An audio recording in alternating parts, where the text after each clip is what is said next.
नमस्कार दर्शक बंधु, करेंट अपडेट्स को आपनको स्वागत। नजर देवा देशर किछि मुख्य खबर उपरे। बढ़िला क्वारंटाइन अवधि। एणिकी प्रवासी फेरंता को 14 दिन नुहे 28 दिन रहिबाकु हेबो क्वारंटाइन रे।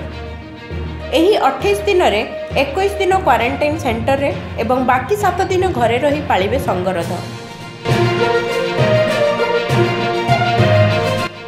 क्वारंटाइन सेंटर रे लागिबो सीसीटीवी कैमेरा।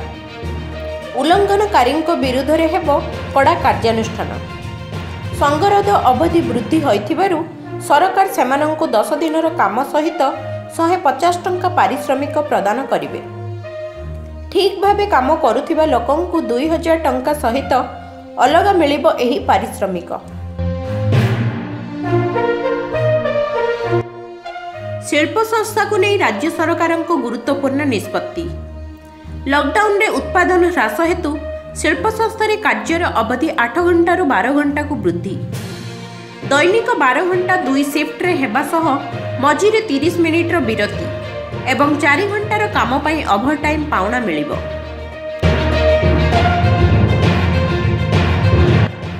ओडिशा आसी परिबे प्रवासी श्रमिक।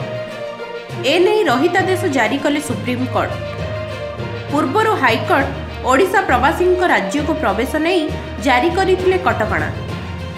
मात्र सुप्रीम कोर्ट खंडपीठ एही निर्देश उपरे रहितादेश जारी करी कहिसंती लोकंकर राज्य प्रवेश उपरे निषेधादेश जारी होई परिबो नाही। खाइबा मागी माड़ खाइले तमिलनाडु रे प्रवासी ओडिया। तमिलनाडु तिरुपुर जिल्लार আহিल अपारेल एक्सपोर्ट कंपनी रे 1000 रु ऊर्ध्व ओडिया श्रमिक काम करुछंती। हेले लॉकडाउन जोगु कंपनी रे काम नथिबारु श्रमिकों को मिलुनी खाइबा। एने अभियोग करिबारु ओडिया श्रमिकों को आक्रमण करा जाइछि। ओडिशा युग्म प्रवेशिका परीक्षा बा ओजेईई 2020 रो बढ़िला ऑनलाइन अवधि। एणिकी छात्र छात्री ओजेईई पई ऑनलाइन आवेदन मे 31 पर्यंत करि परिबे। सेहीपरि बीटेक नामलेखा पई ऑनलाइन आवेदन मे 12 रु आरंभ होई मे 31 पर्यंत चलिबो। छात्र छात्री माने 5 जून सुधा आवेदन फी दाखल करि परिबे।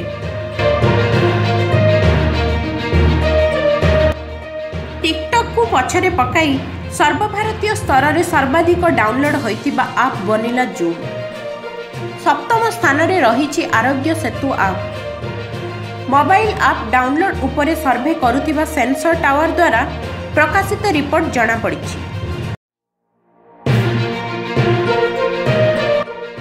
घरे लागिथिबा टीवी एबे स्मार्ट टीवी रे बदली जिवो। Xiaomi आज Mi Box नाम रे एक उत्पादन भारत रे लॉन्च करिछि। एही Mi Box को एक स्टैंडर्ड टीवी रे संयोग करी आपण नेटफ्लिक्स, अमेजन प्राइम एवं हॉटस्टार ठारू आरंभ करी विभिन्न गेम खेली पारिबे। एथिरे 5000 रु अधिक आप थिबा बेले गूगल वॉइस सह डाटा सेवर रहिछि, जेउथिरे कि कम डाटा रे अधिक वीडियो स्ट्रीम करि पारिबे।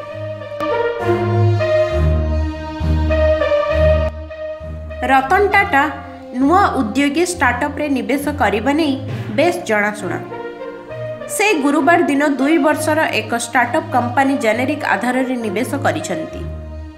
एही जेनेरिक आधारर प्रतिष्ठाता 17 वर्षर अर्जुन देश पांडे एवं एहार मुख्य कार्य मेडिसिन कंपनी मानक ठारू आनी खुचुरा दोकानी को बिक्री करिबा।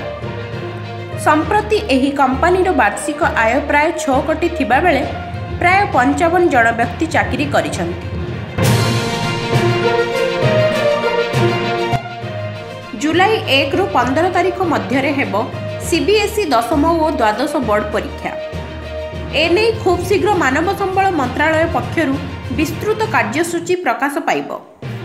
शुक्रवार केंद्र मानव संबल विकास मंत्री रमेश पोखरियाल ट्वीट करी एही सूचना दैछंती।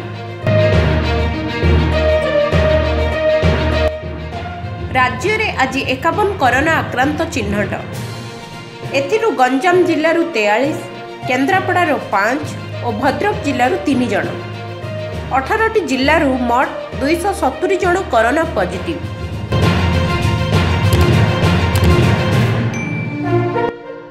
भिडियोटी शेष पर्यंत देखिथिबारु आपनकु धन्यवाद। एमिति किछि लेटेस्ट वीडियो पई आम चैनल को लाइक शेयर एवं सब्सक्राइब करंतु।